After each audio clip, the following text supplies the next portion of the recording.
सभी बंधुओं को नमस्ते, जय श्री राम, सत श्री अकाल। मैं प्रतीक खंडेलवाल मनन करने बातें चैनल पर आपका स्वागत करता हूँ।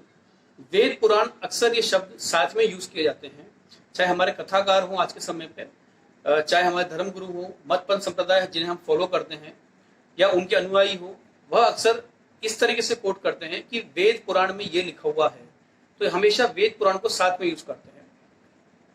वेद पुराण के ऊपर मैंने पहले एक वीडियो आ चुका है, दोनों में थोड़ी डिफरेंशिएशन है, लेकिन फिर भी वेद के अंदर मंत्र है जो ईश्वरीय ज्ञान के रूप में हमको दिया हुआ है।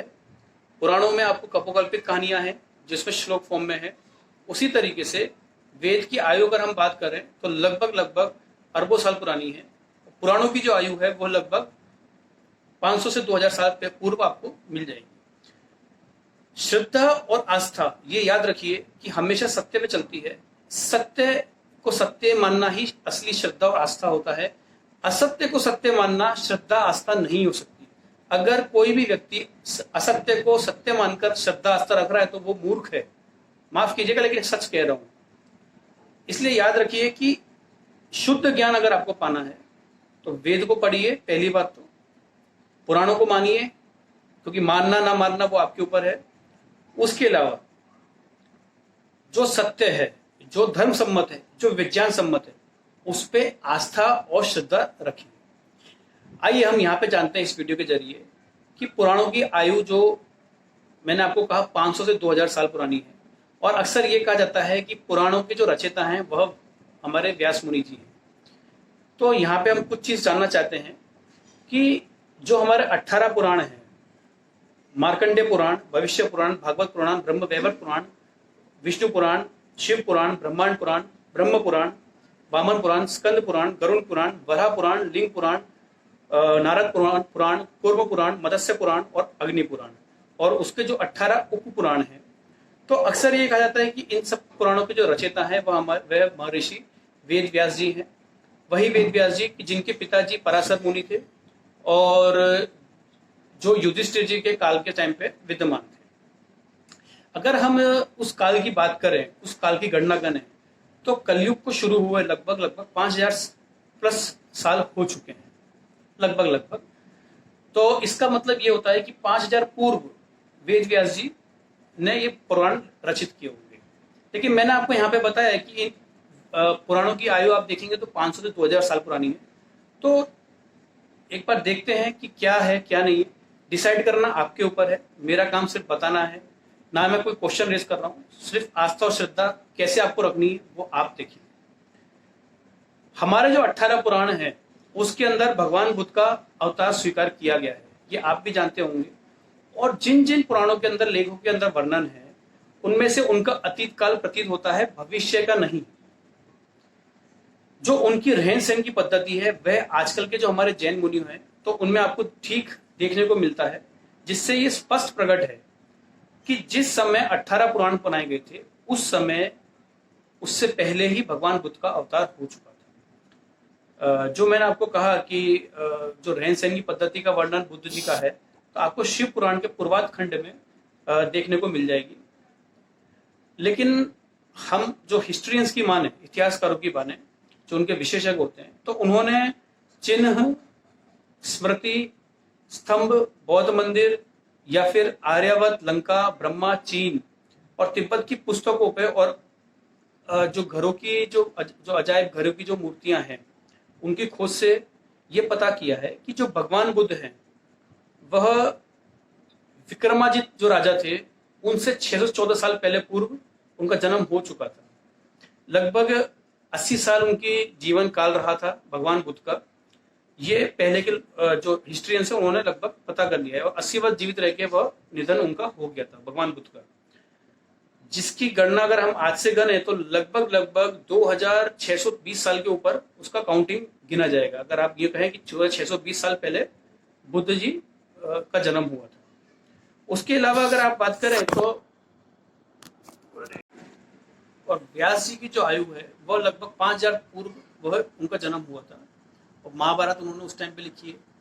तो जब भगवान बुद्ध और व्यास जी की आयु में अगर आप गैप देखें कम से कम उनके काल का, तो भी लगभग 2600 साल का गैप उनको दिखाई देता है। तो ये चीज सिद्ध करता है कि व्यास जी ने पुराणों की रचना नहीं करी होगी, क्योंकि बुद्ध जी उनके 2400 साल 2600 माफ कीजिएगा 2600 साल बाद उन्होंने जन्म लिया है।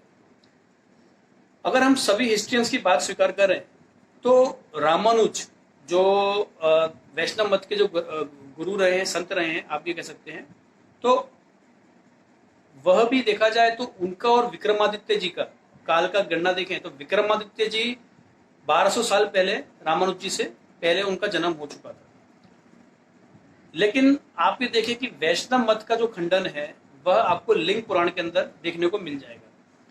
लिंग पुराण में एक श्लोक आता है, शंख चक्रे तापित्वा यस्य देह प्रशस्यते संजीवनः कोण पश्चाजाता सर्वधर्म बहिष्कृत। इसका मतलब है जिससे शरीर पर तपाकर शंख चक्र के चिन्ह लगाए गए हैं वह जीता हुआ भी मृतवत है और सर्वधर्म कार्यों से बहिष्कृत कर देने के योग्य है। तो इससे यह प्रकट होता है कि जो रामानुज जी थे उनके मत के पश्चात ही लिंग पुराण में उसका खंडन हुआ है, क्योंकि यह सर्वसम्मत है कि जो बात ना हो चुकी हो उसका खंडन नहीं हो सकता, जो बात होती है उसी चीज का ही खंडन होता है। और लिंग पुराण देखा जाए तो 18 पुराणों के अंदर से जो मेन पुराण है वह भी उसमें एक लिंग पुराण आता है। इसीलिए रामानुज जी जो कि विक्रमादित्य जी से 1200 साल बाद में जिन जो हुए हैं, तो रामानुज जी का जो जिक्र अगर आया है लिंग पुराण के अंदर, वैष्णव मत का जिक्र लगभग आया है, तो उसकी आयु लगभग 800 साल के आसपास की होनी चाहिए। और व्यास जी की जो काल दिख रहा है वो हमको 5000 साल पूर्व का दिख रहा है। तो ये संभव नहीं है कि 5000 साल बाद की बातें व्यास जी ने पहले से ही लिखी हो पुराण के अंदर, तो लगता नहीं है ऐसा। बाकी आप जो डिसाइड कर सकते हैं। तो मुझे तो इससे ये क्लियर मालूम पड़ता है कि शायद लिंग पुराण भी व्यासदेव जी के द्वारा नहीं लिखा गया हो, क्योंकि वह 800 साल की पुरानी आयु उसकी नजर आ रही है लगभग। उसी तरीके से तौज के जहांगीर नाम का एक जहांगीर द्वारा लिखी हुई पुस्तक है, जो बादशाह जहांगीर था, वह ये लिखता है कि मेरे पिताजी के राज्यकाल में अमेरिका से एक पादरी तंबाकू, आलू और गोभी ये 3 वस्तु लाया था। तो इस बात पर जो हिस्ट्रियंस है वह भी सम्मत देते हैं। और साथ साथ में आप जब ब्रह्मांड पुराण अगर देखेंगे तो उसमें एक श्लोक आता है, प्राप्ते कलियुगे घोरे सर्ववाणीश्र में नरः तमालम भक्षितम ये न च गच्छे नर काणवे। इसका मतलब यह है कि इस घोर कलयुग में जो मनुष्य तंबाकू का सेवन करता है वह नरक को जाता है। और पद्म पुराण में यह लिखा हुआ है कि धूमपानरतम विप्रम दानम कर्णवित्यम नरः दातारी नरकम यानिते ब्राह्मणो ग्राम शुक्र माफ कीजिएगा। तो इसका मतलब यह है पद्म पुराण के हिसाब से कि जो मनुष्य तंबाकू पीने वाले को दान देता है वह नरकगामी होता है और वह तंबाकू सेवी ब्राह्मण ग्रामों में शुक्र का जन्म लेता है। तो यहाँ पे आप देखें कि हमारे किसी भी हिंदू धर्म शास्त्र के अंदर कभी भी तंबाकू का जिक्र नहीं किया गया है और ना ही उसके निषेध की बात करी गई है, क्योंकि तंबाकू जो है वह अमेरिकी शब्द है और जो अमेरिकन आए थे वह लगभग अकबर के काल में भारत के अंदर आए हैं। तो आप ये देखें कि इवन हमारे जो गुरु जो बाबा नानक देव जी थे, गुरु नानक देव जी, उनके भी जो 10 गुरु हुए हैं वहां तक आपको कोई जिक्र तंबाकू का नहीं दिखने को मिलेगा। वहां पे भी आपको निषेध की बात नहीं करी गई होगी, ना ही तंबाकू पीने का खंडन किया होगा, क्योंकि उस समय शायद तंबाकू चलन में नहीं था। इसीलिए तंबाकू के सेवन की बातें ना ही हमारे ही कोई शास्त्रों में करी गई, ना ही किसी हमारे गुरु नानक देव जी द्वारा लिखे हुए 10 जो उनके बाद जो 10 अनुयायी ने लिखा है गुरुओं ने, उन्होंने भी नहीं करी। लेकिन आप देखें कि जब ये प्रथा लगभग अकबर से चली होगी, जहांगीर, अकबर और औरंगजेब के समय पे, तब जाके गुरु गोविंद सिंह जी के समय पे इस चीज का जिक्र आया है 10वें जो गुरु हैं उनसे। तो इससे प्रकट होता है कि जो ब्रह्मांड पुराण और जो पद्म पुराण है वह लगभग राजा अकबर, माफ कीजिएगा सम्राट अकबर और जहांगीर जी के काल के अंदर ये लिखा गया हो, क्योंकि तंबाकू का जो चलन है वो तहीं से चालू हुआ है। तो इसका जो आयु है लगभग वो भी 500 साल 700 साल के बीच में ही इसकी आयु होनी चाहिए, ब्रह्मांड पुराण और लिंग पुराण की। जबकि वेद व्यास जी के समय तो तंबाकू था ही नहीं, तो तंबाकू शब्द उन्होंने कहाँ से सोचा होगा वह भी आप डिसाइड करिए। तो ये क्लियर मालूम होता है कि ब्रह्मांड पुराण और पद्म पुराण भी लगभग व्यास जी द्वारा लिखी हुई नहीं होगी। इसी हिसाब से आप अगर हमारे स्वामी शंकराचार्य जी की बात करें तो स्वामी शंकराचार्य जी रामानुज जी से लगभग लगभग 1200 साल पहले उनका जन्म हो चुका था। और रामानुज जी ने भी शंकराचार्य भाष्य का निषेध किया हुआ है। तो ये बात जबकि ये बात भी हकीकत है कि जो शंकराचार्य जी है वह खुद को ब्रह्मा के अवतार मानते थे, और जो सभी हिंदू हैं वह भी शंकराचार्य जी को महादेव जी का अवतार के रूप में मानते थे। और उन्होंने बुद्ध, जो भगवान बुद्ध का जो मत था उसका खंडन किया था और पूर्ण जोश में किया था, और उन्होंने हिंदू धर्म को वापस पूर्णतः स्थापना करी थी, एक तरीके से कह सकते हैं। तो इसका मतलब यह है कि भगवान बुद्ध के बाद स्वामी शंकराचार्य जी का जन्म हुआ है, और तभी तो उन्होंने खंडन किया है। लेकिन आप पद्म पुराण के अंदर पार्वती जी का द्वारा पूछे गए प्रश्न पे जो महादेव जी कहते हैं वह सुनिए कि मायावदम सच्छास्त्रम प्रच्छन्नम बौद्धमेव च मयेव कथितम देवी कलो ब्रह्मांड रूपिणः। इसका मतलब यह है कि हे देवी, कलयुग में मैंने ब्राह्मण का रूप धारण करके असत्य शास्त्र प्रच्छन्न बौद्ध मायावत का कथन किया है। तो इसका मतलब ये होता है कि पद्म पुराण भगवान बुद्ध, शंकराचार्य और रामानुज के बाद ही बना है, क्योंकि ये व्यास जी का बना हुआ नहीं हो सकता, क्योंकि पद्म पुराण के अंदर तीनों का जिक्र है। तो ये जिक्र तभी होता है किसी इंसान का या किसी भी चीज का जब वो पहले घटित हो चुकी है। और व्यास जी 5000 साल पहले की है, 5000 साल पहले के हैं। तो ये संभव नहीं है कि भगवान बुद्ध, शंकराचार्य जी और रामानुज जी का जिक्र पद्म पुराण में किया गया हो। उसी तरीके से हम देखें कि जगन्नाथ जी का जो मंदिर है वह लगभग 1231 विक्रमादित्य संवत में बनाया गया है, उड़ीसा के अंदर, राजा अनंग भीमदेव द्वारा। उससे पहले ये मंदिर नहीं था। तो ये सभी हिस्टोरियंस मानते हैं, और मंदिर के अंदर भी वह संवत लिखा हुआ है कि जब वो बना था। लेकिन आप ये देखें कि मंदिर का जो महात्म्य, जो मंदिर के जो इम्पोर्टेंस है, जो मंदिर का महत्व है, वह स्कंद पुराण में क्लियर आपको देखने को मिलता है। तो इसका मतलब भी यह है कि स्कंद पुराण 1231 विक्रमादित्य के बाद ही लिखी गई है, तभी उसमें मंदिर का इंपॉर्टेंस लिखा गया। तो इसका मतलब लगभग हम गिने तो लगभग 1200 साल के आसपास ही स्कंद पुराण का महत्व है। मतलब वो लिखा हुआ है तो लगभग 12 साल के अंदर लिखा हुआ है। 5000 साल पूर्व लिखा हुआ संभव नहीं लग रहा है। समस्त विद्वानों का इस बात से सहमति है कि 18 जो पुराण है वह महाभारत के पीछे से बनाए गए, क्योंकि पुराणों में महाभारत का वर्णन आपको मिल जाएगा, लेकिन महाभारत के अंदर आपको पुराणों का वर्णन नहीं मिलता है। और सभी जानते हैं ये बात कि शुकदेव जी ने ही राजा परीक्षित को भागवत कथा सुनाई। इतिहास अगर आप देखेंगे तो उससे हमें ये मालूम पड़ता है कि राजा युधिष्ठिर, कौरवों के ऊपर जब पांडवों की जीत हुई तो हस्तिनापुर के अंदर राजा युधिष्ठिर ने सिंहासन प्राप्त हुआ था, और उन्होंने लगभग 26 साल 8 महीने और 25 दिन हस्तिनापुर की राज सिंहासन पर राज किया था। उनके मरणोपरांत राजा परीक्षित, जो उनके बच्चे थे, उन्होंने 60 साल तक का राज्य किया। भागवत के अंदर ये लिखा हुआ है कि राजा परीक्षित के राज्य समाप्ति काल, मतलब कि महाभारत के 86 वर्ष के बाद, शुकदेव जी ने राजा परीक्षित को भागवत कथा सुनाई है। लेकिन आप जब महाभारत के शांति पर्व के 332 और 333वां अध्याय पढ़ेंगे तो उसमें सिद्ध होता है कि अंत समय पर जब युधिष्ठिर जी भीष्म माँ के पास जाते हैं उनसे उपदेश सुनने के लिए, तब भीष्म पितामह उनको शुकदेव जी का वर्णन करते हैं और ये कहते हैं कि बहुत समय हो गया है उनकी मृत्यु हुआ और उनके मरने पर व्यास जी भी शोकमग्न हुए, ऐसा भी भीष्म पितामह राजा युधिष्ठिर को बोलते हैं। तो युधिष्ठिर जी उस समय इस प्रकार शुकदेव जी के बारे में पूछते हैं कि जैसे कि उनको कुछ पता ही नहीं है कि शुकदेव जी है कौन, जबकि उस समय राजा परीक्षित जी थे वह गर्भ में थे, उनका जन्म भी नहीं हुआ था। तो जब परीक्षित जी के जन्म से पूर्व ही शुकदेव जी मर गए थे तो उनको 96 साल के बाद भागवत सुनाया किसने? तो ये बात भी थोड़ा एक असंभव सी लग रही है, क्योंकि जब शुकदेव जी पहले ही उनका देह त्याग गए हैं तो परीक्षित को जो जन्मे भी नहीं थे उसके पश्चात जब शुक्र जी का जिक्र हुआ है, जब वो जन्मे भी नहीं थे, तो उसके पश्चात 80 साल बाद लगभग उनको किसने सुनाई? तो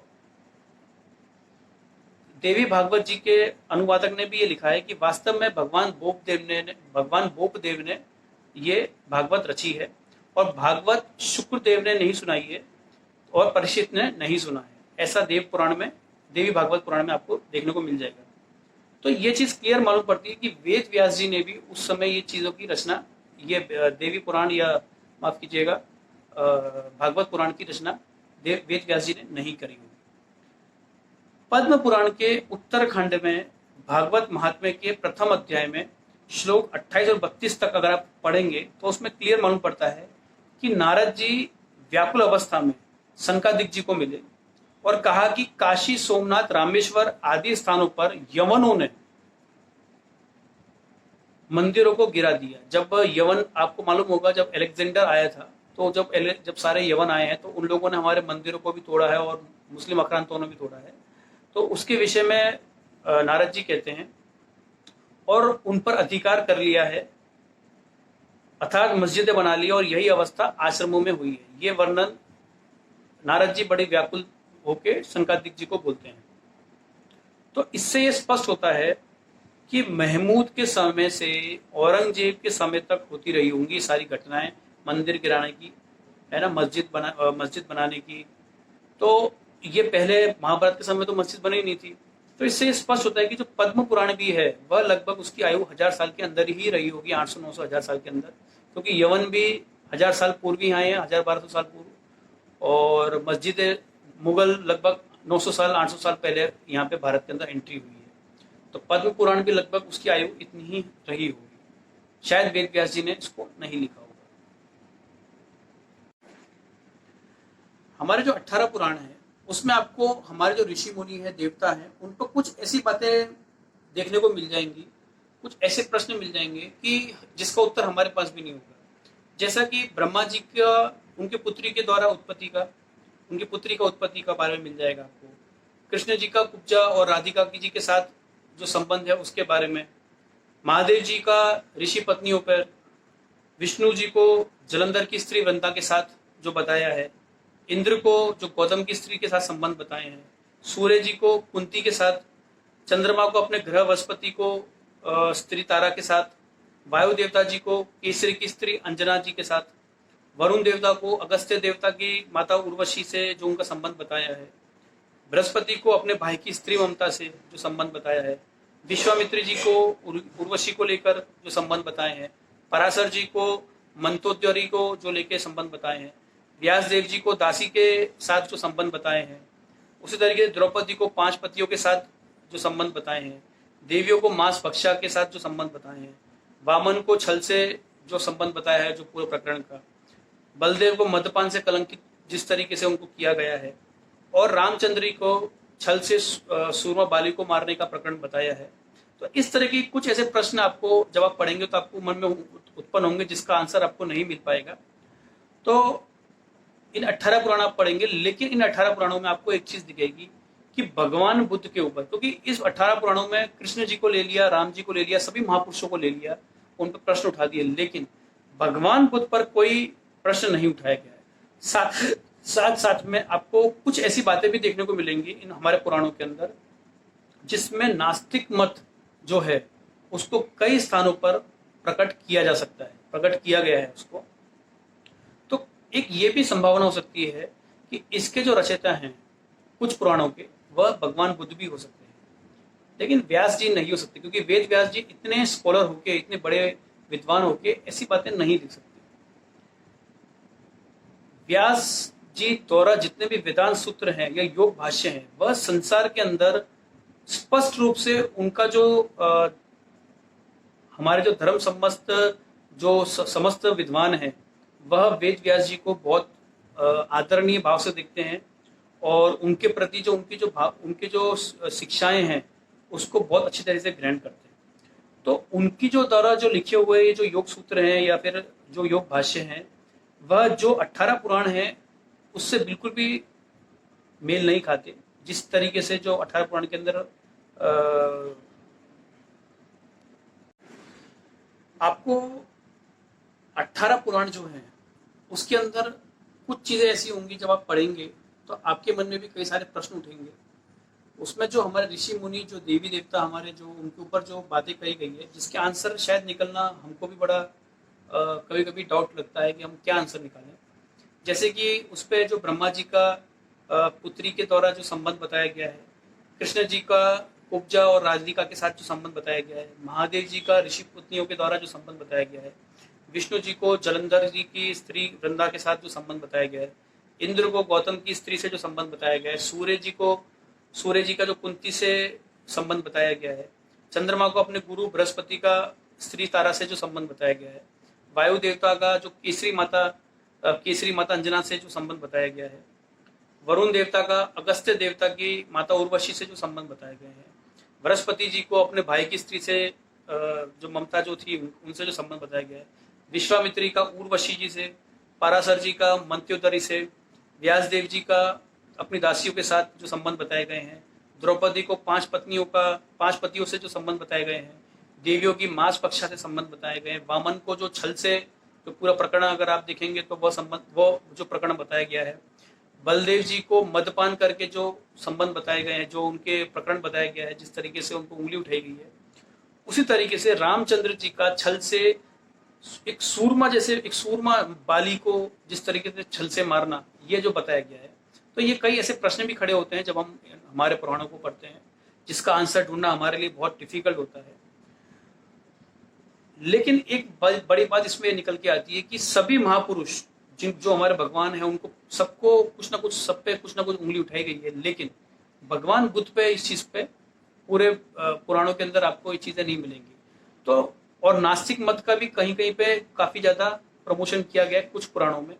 तो ऐसा लगता है कि कुछ पुराण भगवान बुद्ध के द्वारा भी लिखे गए हो सकते हैं, लेकिन वेद व्यास जी इस तरीके की बातें हमारे देवी देवताओं के ऊपर या महापुरुषों के ऊपर या भगवानों के ऊपर ऐसा लिखना असंभव है। तो ये प्रमाण हो सकता है जो वेद व्यास जी द्वारा नहीं लिखी गई। व्यासकृत जो वेदांत सूत्र है और योग भाष्य है, उससे संसार में स्पष्ट रूप से उनका जो धर्म समस्त विद्वानों पर जो प्रकट है व्यास जी का, लेकिन ये जो 18 पुराण है उनके वह स्पष्ट विरुद्ध है। जिस तरीके से वेद व्यास जी का होल्ड है हमारे जो शास्त्रों को लेके, हमारे जिस तरीके से महाभारत उन्होंने रची है, जिस तरीके से वो विद्वान थे, तो 18 पुराण में जो बातें हैं वह कहीं ना कहीं वो तालमेल नहीं मिलती है। तो उनका अभिप्राय उनके लिए शास्त्रों से नहीं मिलता।